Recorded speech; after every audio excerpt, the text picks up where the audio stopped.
So let's get into it then. Your book is a fascinating study in happiness and its place in our lives, and this is a subject that I'm really interested in some of my writing and my work in religion and literature. And there are a lot of places that we could begin and go into discussion, but I was interested in a stat of a survey that came out recently where the survey said that 69% of people in 42 countries stated that happiness is extremely important to them. But it seems like there's been a lot of pushback in recent years against the idea that we should view happiness as an important part of our lives. Different influencers have been talking about how happiness is not really something that we should be pursuing, or we'd be better off if we didn't make it such a goal in our lives. Or there are other people out there, influencers and scholars alike, have been talking about how maybe we should strive for other things except for happiness. And my question is, do you view yourself in your book as maybe part of a pushback against this pushback, if you will? And Right. if so, why do you think it's important to oppose this anti-happiness narrative? Well, yes, thank you for that question. It wasn't written as I wasn't even aware of the original pushback in order to push back against that. Yeah.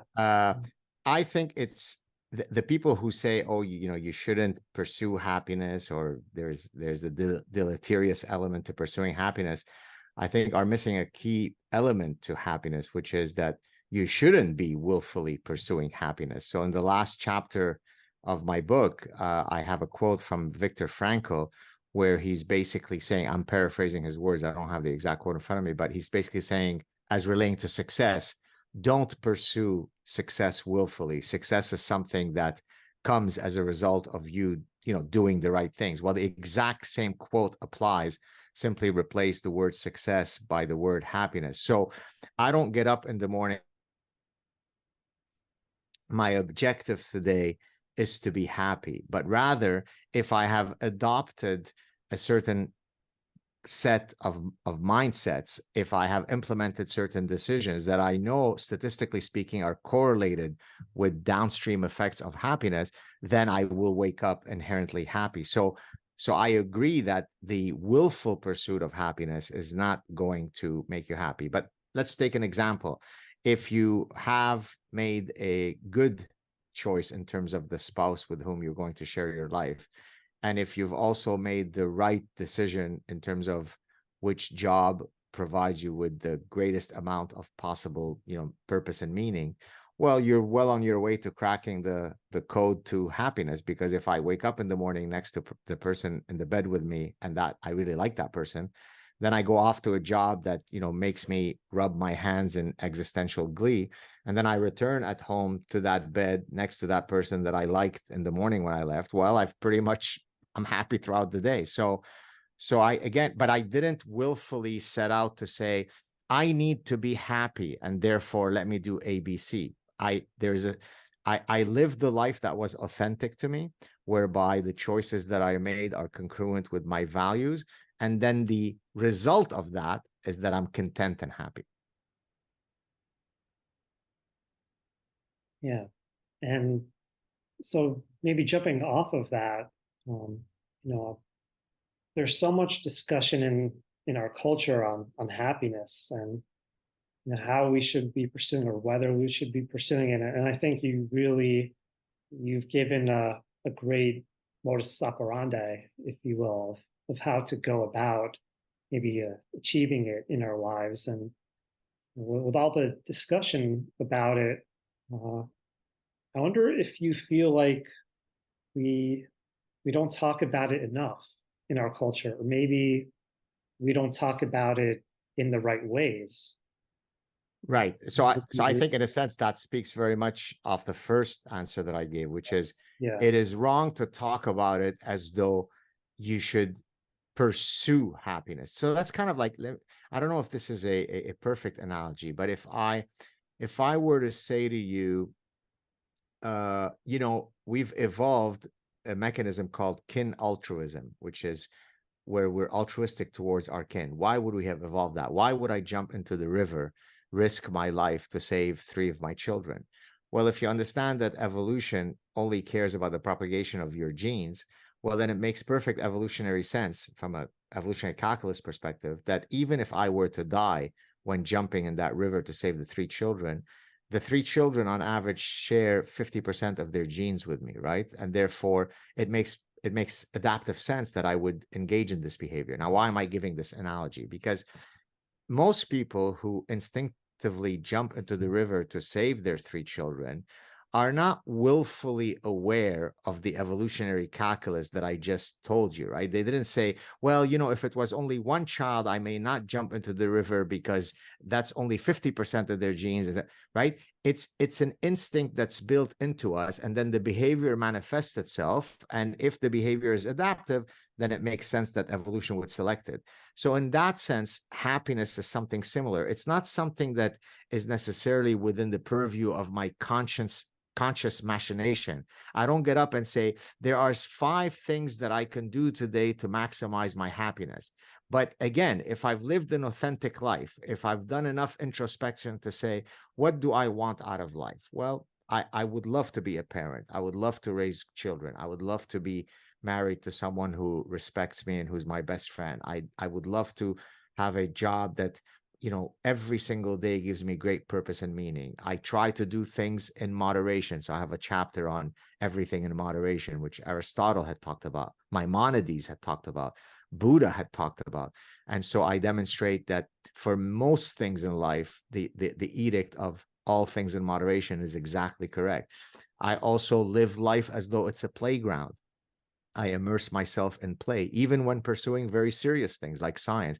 And so there's a set of these edicts, which if you apply, statistically speaking, it will increase your likelihood of being happy. And that's statistically is really the important word here, because unlike many books in the self-help market that guarantee you do ABC and you'll be happy, do ABC and you'll be a better employee, I'm saying that life is a game of statistical probabilities, right? So if you want to reduce your chances of getting lung cancer, don't smoke. But people who don't smoke also get lung cancer. But you certainly reduce your chances if you don't smoke.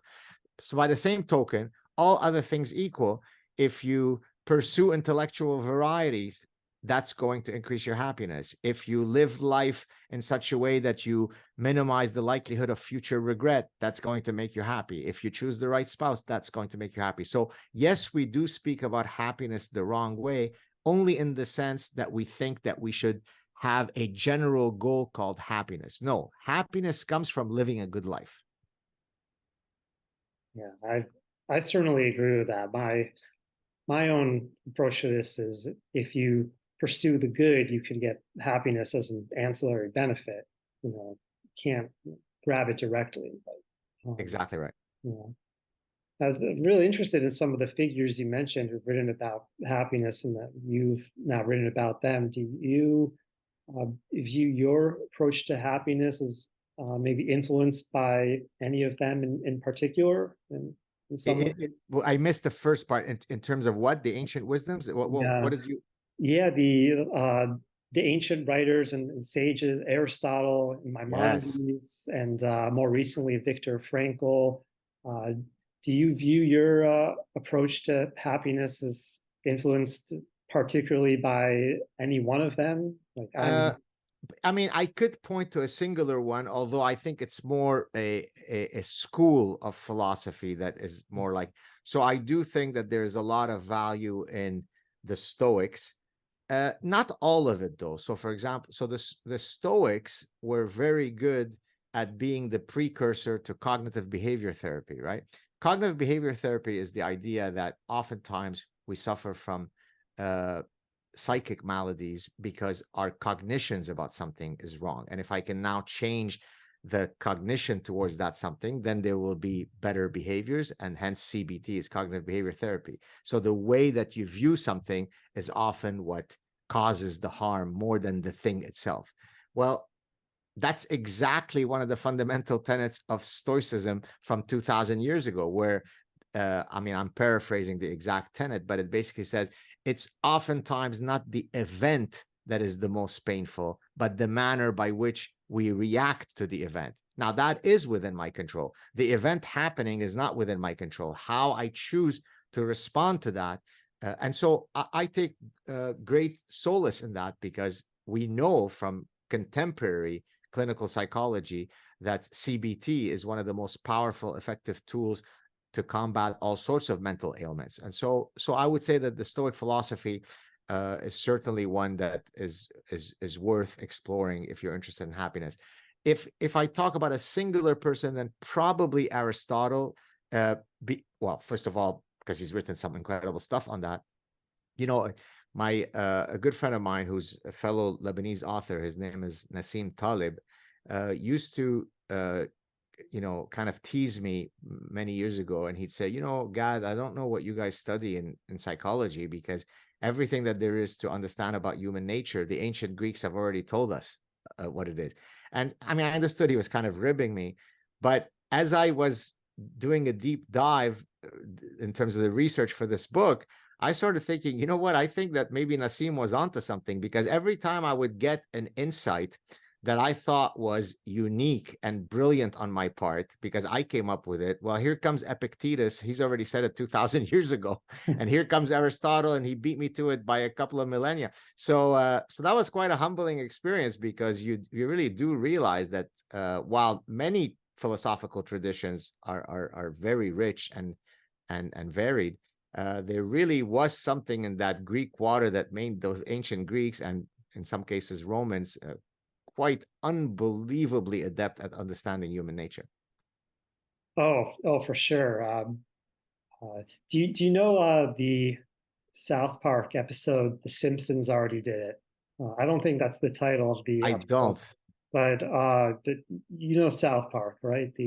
I do know what it is, but I've never watched it. Uh, oh, it's such a great, wonderful show. The humor is so sharp, and the satire, and you know Right. they did one episode where the boys are playing and they're trying to come up with wild schemes and plots, and like, oh, I'm gonna go blot out the sun and take a big, you know, thing, shield the town from the sun, and the other one says, oh, they already did that in the Simpsons episode, and they said, no, I'm gonna go and chop off the head of the statue of the town pioneer, and that I'll create chaos that way. Oh, Simpsons already did it, and every time they try to come up with some wild and scheming plot, they discover that it was already done in the Simpsons episode. So So I'm South Park, and the Simpsons are the ancient Greeks. oh well, yeah, the Greeks. So I'm working on this book now on the Divine Comedy, on Dante's Divine Sure. Comedy, and so there's this one section that I have titled "The Greeks Already Did It," because you know, every time Dante tries to create this fantastical situation, you know, he's almost inevitably drawing on something out of Greek mythology. Right. So it's so hard for him to seemingly to create something original. And so I titled the chapter "Greeks Already Did It," like Simpsons already did it. Like Right. it's just amazing their precedents, and whether it's philosophy or mythology and stories. It's but yeah, getting back to the Greeks, it's really interesting to me that you mentioned the Stoics as school of thought for an influence for a source of happiness, because I think maybe many of us today, at least those of us who are familiar with Greek schools of thought, if we're thinking about happiness, we would think maybe more of the Epicureans than Right. Stoics in terms of happiness. But to use a Stoic as a model for happiness, I think is really quite an interesting approach. Thank you. Yeah. Um, so what about for you know, for people who do believe that happiness is important, not the school of thought today who are pushing back against the happiness narrative, but for those who say No, happiness is important, and maybe we should even be striving for it. But there's still a debate of where exactly in our lives we should be pursuing it. What arenas we can expect to get happiness, and it seems to me that this often comes up, or one of the most contentious areas this comes up in is the issue of work, and whether we should be looking for happiness in work and saying, okay, I'm only going to view work as a means to an end, and I'm going to look for happiness elsewhere. Or should we be actually expecting that our work, our careers, our jobs could make us happy? Right. So in an ideal world, yes, I think that we can obtain happiness through our chosen job or profession. Now, and I will in a second explain what happens if we can't get that at work. But for now, if I'm going to describe what are the key metrics that I should aspire to attain in an ideal job, I talk about two key metrics. Metric one, or pursuit one. Any job that allows you to instantiate your creative impulse, all other things equal, is a direct pathway to purpose and meaning, because the act of creation, immersing yourself in creativity, is by definition something that's going to give me purpose and meaning. Now, that can cover a very large panoply of professions.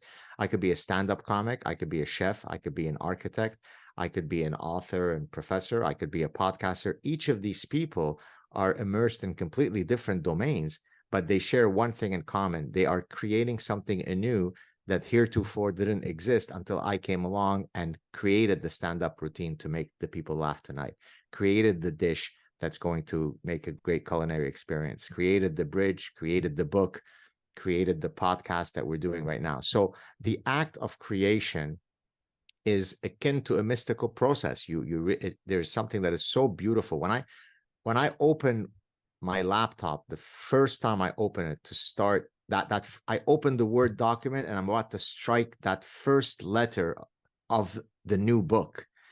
And then through this incredible process where these neuronal firings happen in my brain, translating into my fingers, and then 12 months later, 14 months later, I send that book to the publisher.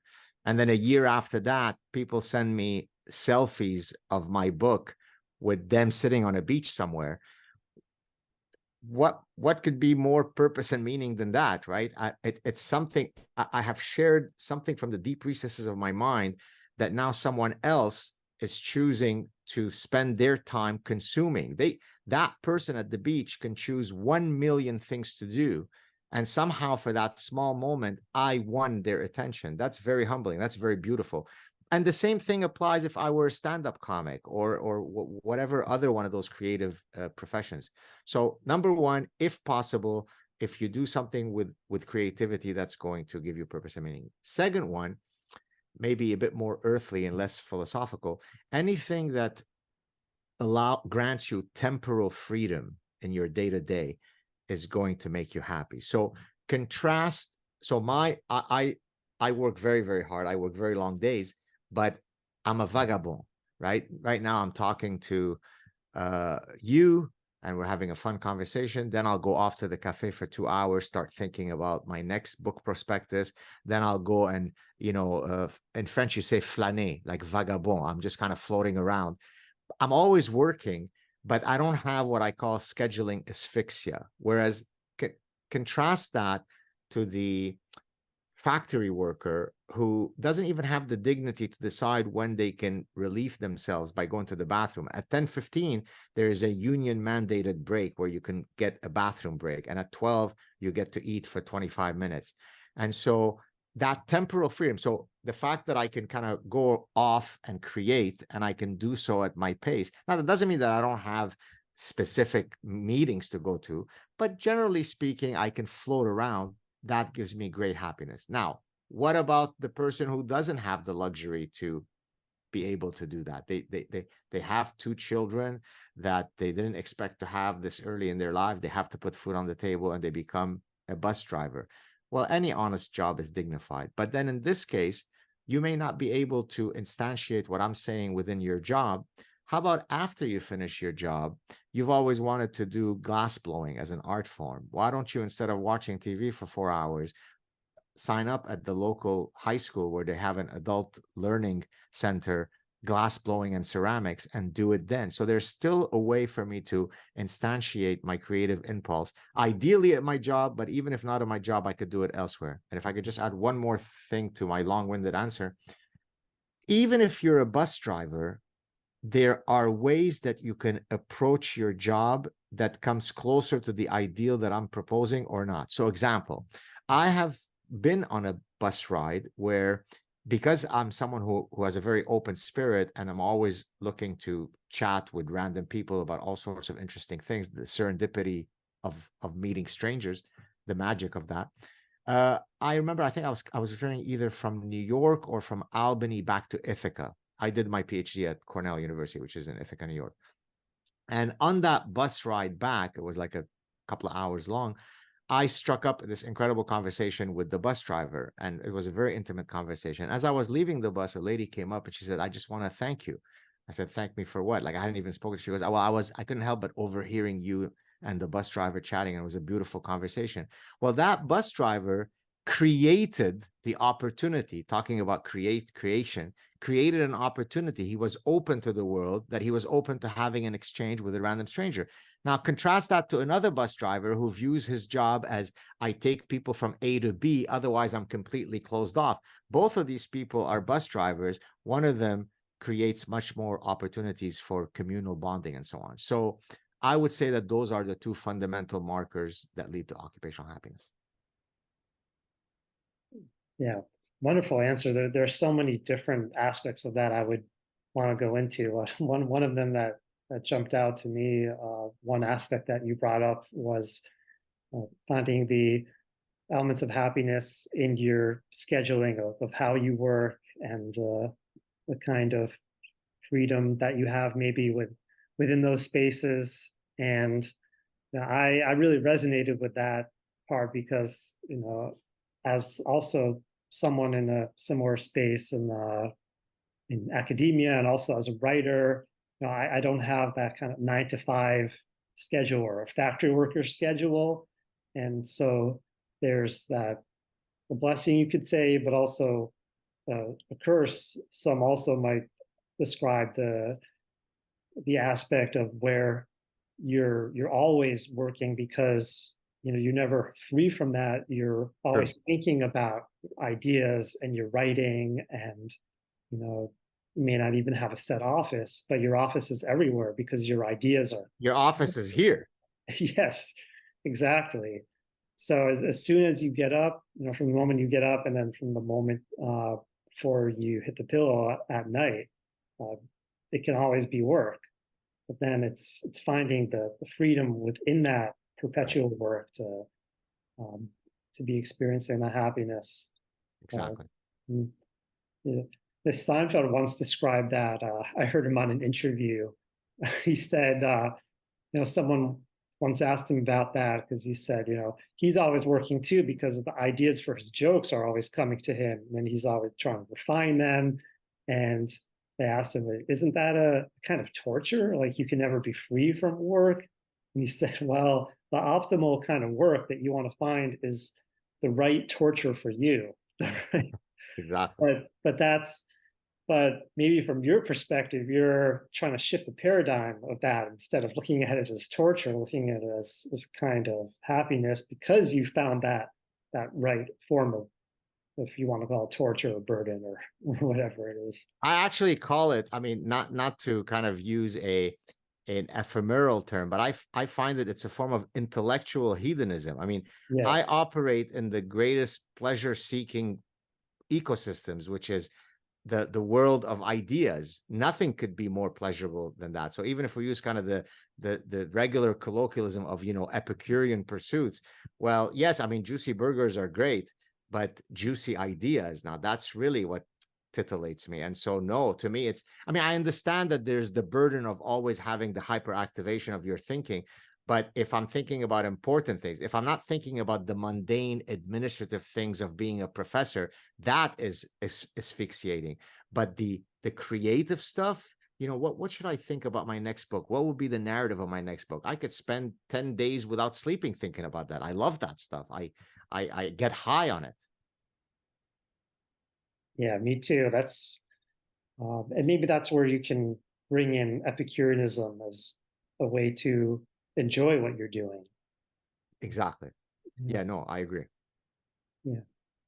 Mhm. So I only have 5 more minutes on my Sure. end. So I can maybe conclude with one more question. Sure. I'm really interested in the connection between religion and happiness. As someone who works in the area of religious studies, Jewish thought, and you mentioned in your book, you talk about the links between religion and happiness. And um, I'm curious if you think that uh, people who are tone deaf to religion, as the philosopher Isaiah Berlin once described himself, if they have a lesser chance of being happy than those who have faith, because as you discussed, there is this link between religion and Right. happiness. So is religion just one more means of attaining happiness? And how do people who don't have this religious sensibility, might they be able to access the kind of happiness that religious people can experience? Yeah, that's a great question. And I actually exactly addressed that because I didn't want the people who were irreligious to walk away thinking, well, they're now doomed as they have fewer pathways to happiness. So you're exactly right. There is a moderate positive correlation between religiosity and happiness. The more religious I am, the happier I am. But I actually argue that there are very earthly reasons for why that link might exist, to the extent that religion provides me greater communality, greater cohesion with in-group members. It offers me some form of purpose and meaning. It allows me to have greater bonds of reciprocity with in-group members. Those are all very earthly human needs. And then religion is simply instantiating those human needs. It's offering a vehicle for those human needs. Then it makes perfect sense for the research to have found that there is a positive correlation between religiosity and happiness. But then right after that, exactly to your question, I say, but wait a second, what if you're not religious? Well, then there I argue that there are still ways by which I can go out and grab the awe-inspiring spiritual experiences that cause life to be magisterial. So to my earlier point about striking up a conversation with a random stranger, that moment where two people who until that moment did not know each other could immerse themselves in a intellectual tango for the next 30 minutes and both walk away feeling enriched, that was a spiritual experience.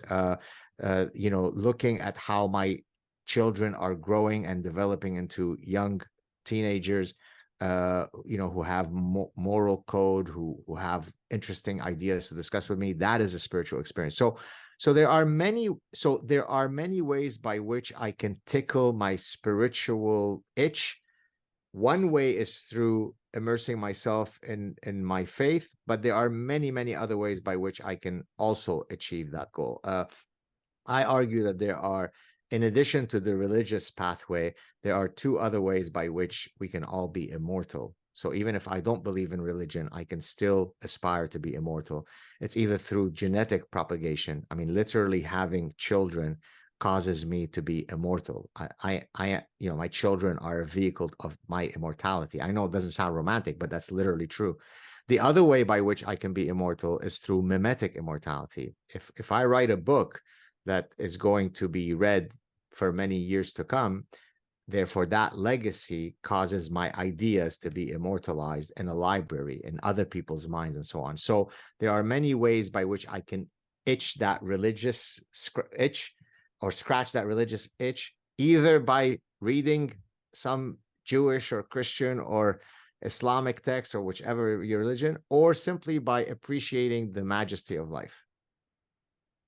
Well, that's a really beautiful answer and a wonderful way to conclude this discussion. Uh, Thank you so much, Dr. Saad, for your time. and your graciousness. The book is The Sad Truth About Happiness, available now from Regnery, and I highly recommend it to all readers out there. Thanks so much. Thank you, Dr. Goodman. Cheers.